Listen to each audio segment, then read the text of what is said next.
개장 이후의 트렌드 살펴보면서 유망 종목 제시를 해드립니다. 이광무의 트렌드 투자입니다. 네, 안녕하세요. 돈이된 뉴스 트렌드 투자의 이광무 전문가입니다. 자, 어제 미증시의 추가적인 하락 때문에 오늘 우리 증시 출발에 상당히 부담이 느꼈을 거라고 생각이 되는데 일단은 전일과 그제 이 시장에 대한 변동성이 컸기 때문에 오늘은 시장에 대한 진정 효과가 나오고 있는 상태입니다. 다만 이제 지수를 좀 바닥에서 좀 이끌 수 있는 주도주에 대한 흐름이 좀 부재하기 때문에 시장에 대한 고민은 오전장보다는 오후장에 미뤄지지 않을까 생각이 됩니다. 자, 오늘 시장에 대한 주요 키워 포인트 살펴보도록 하겠는데요. 자, 전일 미증시 다우지수와 나스닥이 모두 다 전강 후약으로 밀렸습니다. 다만 이제 필라델피아 반도체 지수가 반등하는 모습이었는데요. 정확하게는 장중에 횡보하면서 마감을 했습니다. 그 횡보의 가장 큰 이유 중에 하나가 TSMC에 대한 실적 발표가 나왔고요. 일단 2분기에 대한 실적이 상당히 호실적으로 나왔습니다. 그리고 여전히 반도체 AI 산업에 대해서는 상당히 긍정적인 뷰를 제시를 했고요. 추가적으로 이 생산에 대한 비중을 좀 높이면서 향후 AI 수요가 견조하다는 것을 확인시켜줬습니다. 이 때문에 엔비디아에 대한 주가와 그 밖에 반도체 종목들에 대한 브레이크가 함께 나왔다는 점 이야기 드리겠고요. 워낙에 이제 최근에 와서 트럼프발 이슈가 있다 보니까 반도체에 대한 리스크를 크게 부각이 되고 있는데 여전히 산업에 대한 수요는 나오고 있다. 이 점 참고하시면 좋을 것 같습니다. 자, 두 번째는요. 시장 자체에 대한 변동성이 상당히 좀 불안하기 때문에 시장 자체는 전반적으로 실적의 관점으로 이동할 가능성이 큽니다.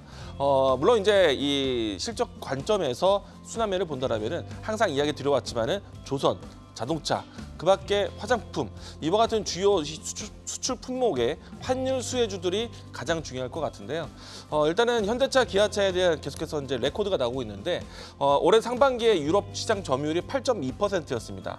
일단은 이제 시장에 나와 있는 키워드는 이 일본 차량에 대한 이 선전이 크게 진행되면서 현대차, 기아차가 조금 밀렸다라는 것인데 다만 이제 과거와는 다른 환율에 대한 위치가 있기 때문에 올해는 이 실적 호조로 이어질 가능성이 크다. 자동차와 자동차 부품주 관심 있게 보자라고 얘기 드리겠습니다. 자, 세 번째는요. 실적이 하나 중에 이 항공주를 또 볼 수가 있습니다. 항공 화물에 대한 실적이 상당히 좋다라는 것이고요. 코로나 이전에 대한 수준으로 해서 크게 올라와 있다.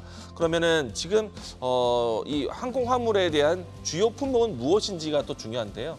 일단 이 내용들 뒷부분에서 확인해 보도록 하겠습니다. 자, 우선은 이제 AI 키워드에서 보고 있는 이 특징주들 살펴보도록 하겠는데요.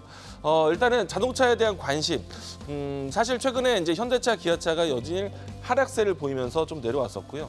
그리고 이제 앞에서 이야기드린 것처럼 실적의 관점에서는 조선주 살펴볼 수도 있겠습니다.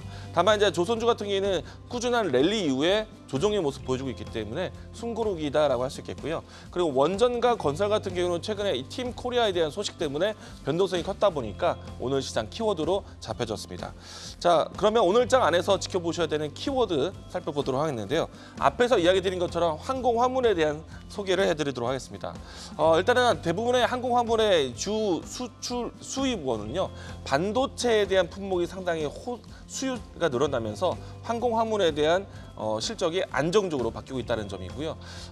일단 이제 중국발 이 물량도 상당히 많고 특히나 이제 반도체에서 수출입에 대한 호황이 단기적이지 않고 빅사이클로 진행되고 있기 때문에 항공 화물에 대한 수요 그리고 항공 화물에 대한 실적 개선은 상당히 긍정적으로 보자라고 이야기 드리겠고요. 자, 코로나 이전에 대한 수준으로 비교했을 때 국제선에 대한 항공 화물 운송이 6개월 연속 증가세를 보이고 있습니다. 특히나 코로나 때문에 언택트 환경에서 이와 같은 배송 시장은 상당히 좋기도 했었는데 코로나 특수가 지나고 난 뒤에 항공 화물에 대한 수요는 줄어들기도 했습니다. 그런데 그 이후에도 항공 화물에 대한 실적이 계속해서 다시 한번 우상향하고 있기 때문에 지금같이 시장이 좀 변동성이 좀 있을 때 안정적인 실적주에 대한 관심, 항공 화물도 관심 있게 보자라고 드리겠습니다. 자, 이 안에서 이제 지켜보셔야 되는 종목은요. 우리들의 선택지가 크지는 않습니다.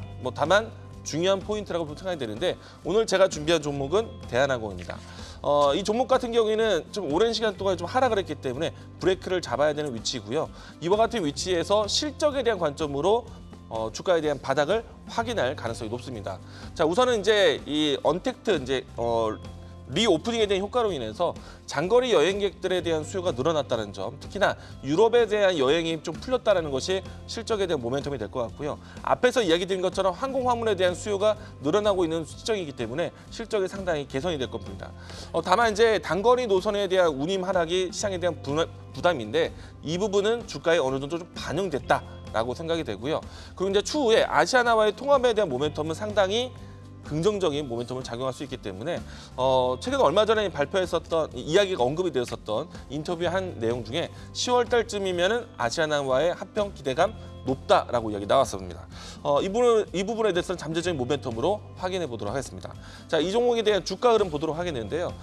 상당한 시간 동안에 하락을 했습니다. 그리고 상당한 시간 동안에 음봉의 거래량들이 상당히 많은데 실적에 대한 관점을 본다면 이제는 좀 바닥을 좀 찾아야 되는 위치가 아닌가라고 생각이 되고요.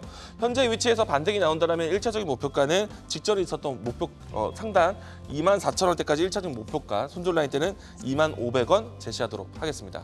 자, 돈이 되는 뉴스로 찾아뵙도록 하겠습니다. 지금까지 트렌드 투자였습니다. 계속해서 다양한 경제 이슈를 알고 싶다면 구독과 좋아요, 알림 설정 부탁드립니다. AI 캐스터 권미정이었습니다.